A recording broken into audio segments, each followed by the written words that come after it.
بسم اللہ الرحمن الرحیم۔ ایک دفعہ کا ذکر ہے، کسی علاقے میں قحط سالی پیدا ہو گئی۔ اس قحط سالی کی لپیٹ میں نہ صرف انسان بلکہ چرند و پرند سب اس کا شکار ہو گئے۔ مویشی مالکان بے حد پریشان تھے۔ اس دوران ایک مسجد کے مولوی نے جمعہ کے خطبے میں نہایت یقین کے ساتھ یہ بات بتائی کہ اللہ کا نام لے کر یعنی بسم اللہ پڑھ کر دریا کو حکم دیا جائے تو وہ بھی نافرمانی نہیں کرتا۔ خطبہ سننے والوں میں ایک چرواہا بھی موجود تھا۔ مولوی کی یہ بات اس کے دل میں اتر گئی اور اس بات پر اس کا یقین کامل ہو گیا۔ اس نے واپس آ کر اپنی بکریاں کھولی اور سیدھا دریا پر چلا گیا۔ اونچی آواز سے بسم اللہ الرحمن الرحیم پڑھا اور دریا کو کہا وہ اپنی بکریاں چروانے کے لیے دوسرے پار جانا چاہتا ہے اور اسے کہا کہ مجھے اپنے اوپر سے گزرنے دے۔ یہ کہہ کر اس نے اپنی بکریوں کو لیا اور دریا پر چلتا ہوا دریا پار کر گیا۔ دریا کے دوسری طرف کے علاقے میں گھاس کافی زیادہ تھا اور درختوں کے پتے بھی سلامت تھے کیونکہ کسی کو یہاں تک آنے کی رسائی نہیں تھی۔ اس نے خوب اچھی طرح اپنی بکریوں کو سیر کروایا اور واپس لوٹ آیا۔ پھر یہ اس کا معمول بن گیا کہ وہ بکریاں پار چھوڑ کر واپس آ جاتا۔ شام کو جا کر بکریاں واپس لے آتا۔ اس کی بکریوں کا وزن دگنا چگنا ہو گیا۔ لوگ چونک گئے اور اس سے پوچھا کہ وہ اپنی بکریوں کو کیا کھلاتا ہے۔ وہ سیدھا سادہ اور صاف دل نوجوان تھا۔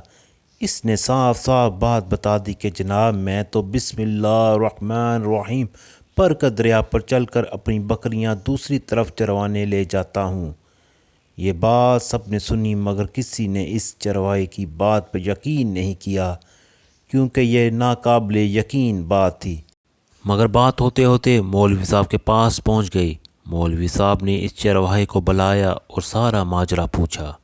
اس چرواہے نے مولوی صاحب کو ہی حوالہ بنا لیا کہ مولوی صاحب میں تو آپ کا شکریہ ادا کرنے والا تھا۔ آپ نے جمعہ کے خطبے میں جو نسخہ بتایا تھا کہ بسم اللہ کہہ کر دریا کو بھی حکم دو تو وہ بھی انکار نہیں کرتا، تو میں تو بس آپ کے نسخے پر ہی عمل کر رہا ہوں۔ مولوی صاحب حیرت سے اس کے چہرے کو دیکھتے رہے۔ مولوی صاحب نے کہا بھائی صاحب ایسی باتیں تو ہم ہر جمعہ میں کرتے ہیں، فقط ان کا مقصد لوگوں کا امان بنانا ہوتا ہے۔ مگر بکریوں والا ڈٹا رہا کہ میں تو بس بسم اللہ کہہ کر پانی پر چلتا ہوں اور بکریوں سمیت پانی پار چلا جاتا ہوں۔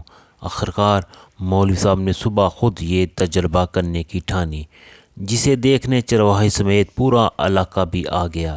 مجمع زیادہ تھا۔ مولوی صاحب نے ایک دو بار سوچا کہ انکار کر دوں کہیں ڈوب نہ جاؤں، مگر وہ جو مولوی صاحب کو کندھے پر اٹھا کر لائے تھے اب بھی جو شخروں سے اللہ اکبر کے نعرے لگا رہے تھے اور مولوی صاحب کے حق میں تعریفیں کر رہے تھے۔ آخرکار مولوی صاحب نے اپنے ڈر کو دور کرنے کے لیے ایک رسہ منگوایا، پھر اس سے ایک درخت کے ساتھ باندھا، پھر اپنی کمر کے ساتھ باندھا، پھر ڈرتے ڈرتے ڈیلا ڈالا، بسم اللہ پڑھا اور دریا پر چلنا شروع ہو گئے۔ مگر پہلا پاؤں ہی رکھا تھا کہ پانی میں گر گئے۔ مولوی صاحب ڈبکیاں کھانے لگے اور پانی کے بہاؤ میں بہنا شروع ہو گئے۔ لوگوں نے کھینچ کھینچ کر باہر نکالا۔ مولوی صاحب کی اس حرکت نے چرواہے کو پریشان کر دیا کہ مولوی صاحب کی بسم اللہ کو یہ کیا ہو گیا ہے، کیونکہ اس کا یہ روز کا معمول تھا۔ اس کے اپنے یقین میں کوئی فرق نہ آیا۔ اس نے بسم اللہ کہہ کر بکریوں کو پانی کی طرف اشارہ کیا اور خود ان کے پیچھے چلتا ہوا پار چھوڑ کر واپس بھی آ گیا۔ لوگ اسے ولی اللہ سمجھ رہے تھے اور اس کے حق میں نعرے لگا رہے تھے، مگر وہ سب سے بے نیاز سیدھا سادہ انسان تھا۔ وہ مولوی صاحب کے پاس پہنچا اور کہا مولوی صاحب میں اس واقعے سے کافی پریشان تھا، مگر پانی پر چلتے ہوئے مجھے آپ کی بیماری کا پتہ چل گیا۔ اس چرواہے نے درخت سے بندھی رسی کی طرف اشارہ کیا اور کہا مولوی صاحب یہ ہے آپ کی بیماری، آپ کی بسم اللہ کی برکت کو یہ رسہ کھا گیا۔ آپ کو اللہ اور بسم اللہ سے زیادہ اس رسے پر بھروسہ تھا، لہٰذا اللہ نے بھی آپ کو رسی کے حوالے کر دیا۔ پھر کہنے لگا مولوی صاحب آپ بھی کمال کرتے ہو، میں نے آپ کے منہ سے سنا اور یقین کر لیا اور میرے اللہ نے میرے یقین کی لاج رکھ لی۔ مگر آپ نے اللہ کا کلام سنا مگر یقین نہیں کیا، لہٰذا آپ کو اللہ نے رسوا کر دیا۔ محترم عزیزو دوستو، یہی کچھ ہمارا حال ہے۔